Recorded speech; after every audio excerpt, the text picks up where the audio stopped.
this time we're going to hear from Dr. Manni Fischer from Cape York NRM in far north Queensland. And she's going to present on their award-winning project on Western Cape York Ranges protecting marine turtles. So, Manni, great to have you here, and over to you. Thank you, Justin, and thanks for having me. I'm just going to share my screen. Is that coming up for everyone? That's great. Fantastic. Okay. That's right. So I'm talking about a project on the Cape York region with the title of Collaboration Great Results, Western Cape York Ranges Protecting Marine Turtles. So in Australia, there is 6 species of marine turtle represented. There's only 7 across the world. And in the Cape York region, there's 4 species. We have the flatback turtle, the olive ridley turtle, the hawksbill, and the green turtle. And some of them are endangered or critically endangered. There's a couple of threats that these turtles face, especially in the Cape York region. So we often get like fishery bycatch. There's a huge impact of climate change with the increasing temperature, and a lot of marine debris have been found on these beaches. That picture that you can see there is actually taken on one of the Western Cape York regions by me. And the main cause that I'm talking about today is the nest predation. So a huge threat to marine turtle nests is that they get dug up by predators. So especially feral pigs are causing one of the main threats for digging up nests. So as you can see in this map, across Australia, the distribution of feral pigs is actually the largest in the Cape York region. So it's really a huge impact on the environment.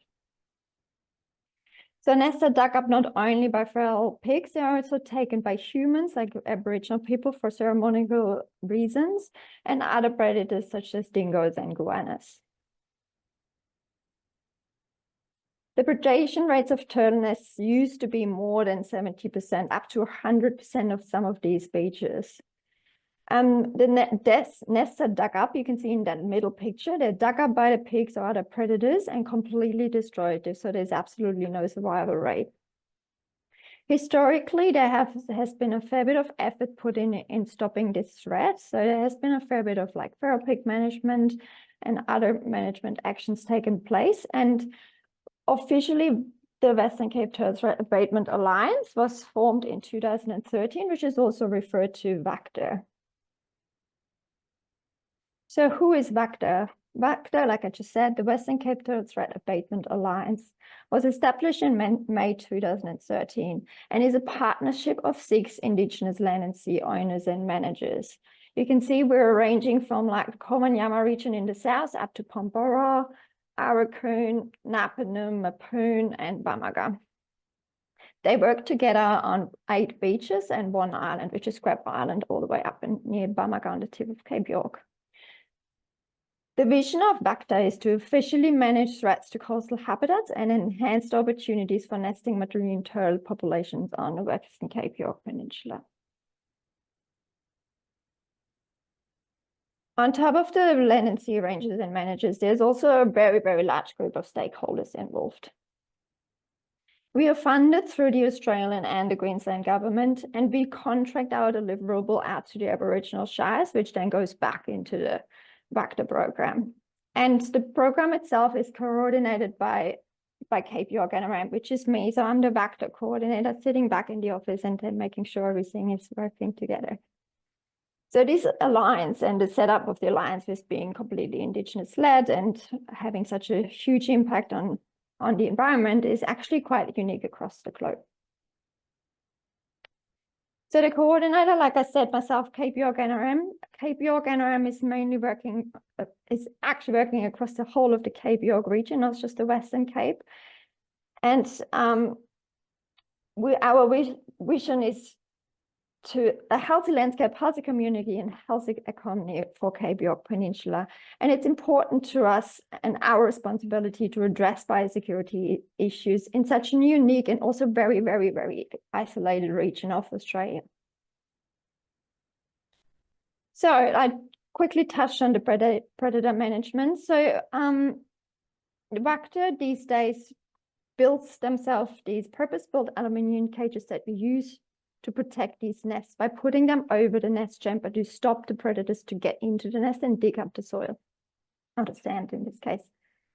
There's also a little bit of on-ground fowl animal control happening, but our main impact is actually arrow pig culls that are made out from the air, and we produce 2 culls per year per ranger group. So we have 6 ranger groups, and which means up to 12 culls a year over a couple of days.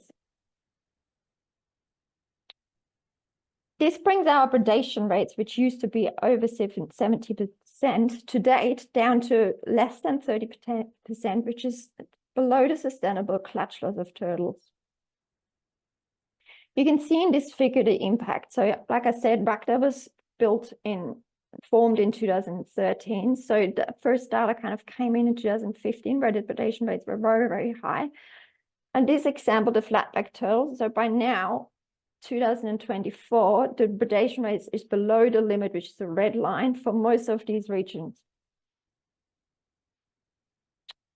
And this is just a quick idea of how many pigs are shot per year. So we have an aerial pig control of up to like 4,000 pigs per year.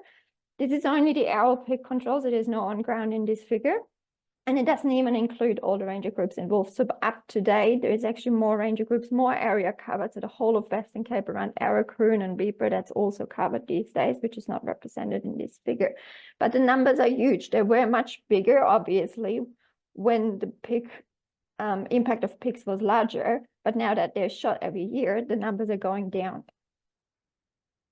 So how do we know if this is actually successful? So the rangers go out every year during the peak nesting season and monitor these nests. They patrol the beaches, they camp out there sometimes for 4 weeks at a time, rotate through and do beach patrols to look at the predation impact of the pigs and other predators on the nests. So this is an idea of how we get the results back, whether our efforts are actually working. And they do this ongoing monitoring every year, and they also look at hatching success every year. To do this, we use an app that's just been rolled out 2 years ago, and all ranger groups are using the same app. So all the data coming back to me is actually very, very consistent across the whole of the Western Cape York region, which is also quite unique.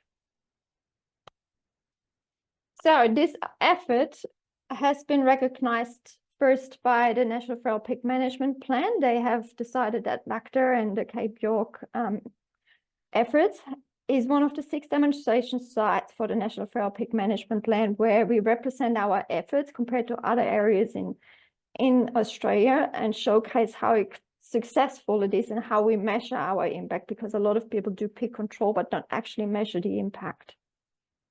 And last year, we were fortunate enough to receive the First Nations Award for Excellence in Biosecurity by the Department of Agriculture, Fishery and Forestry. So it recognized groups and organizations to have shown outstanding contribution to their normal activities to support and promote Australians' biosecurity. So we were flown down to Canberra to receive this reward by the Minister in the Parliament House, and it was a really good way to showcase the impact of First Nations people on our biosecurity. Thank you. Any questions? I'm happy to get back to you at the end of. Yeah, thanks, Manny. That's fantastic, and congratulations again on the award and the achievements of the project. That's amazing.